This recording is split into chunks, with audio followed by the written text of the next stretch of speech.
Louis Sarkozy, ce petit bourgeois, a récemment justifié les pertes civiles à Gaza comme une nécessité devant des millions de téléspectateurs. Écoutez ses déclarations.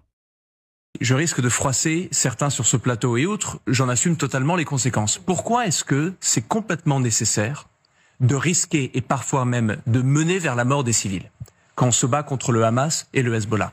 Parce que si on n'y va pas, si Israël n'y va pas, nous disons à toutes les organisations terroristes au monde, il y a une solution, vous vous cachez derrière les civils et on ne peut pas toucher.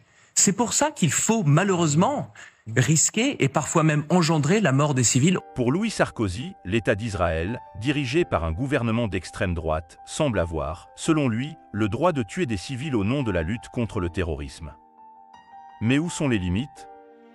De quel droit peut-on justifier la mort d'enfants innocents, de familles qui n'ont rien à voir avec ces conflits? Ce petit bourgeois semble oublier une chose essentielle, le droit international. Des principes fondamentaux sont inscrits dans les conventions de Genève, des textes visant à protéger les civils en période de guerre. Ignorer ces règles constitue un crime de guerre. Le droit international est clair, cibler des civils ou ne pas prendre les précautions pour les épargner est illégal. Les réponses militaires doivent être proportionnées à la menace. Peut-on vraiment dire que la mort de milliers de civils palestiniens, souvent piégés sans issue, est une réponse proportionnée? Toutes les vies humaines ont une valeur. Tuer des civils sous prétexte qu'ils sont utilisés comme boucliers humains est une excuse dangereuse. Cela revient à punir des innocents pour les actions d'un groupe armé.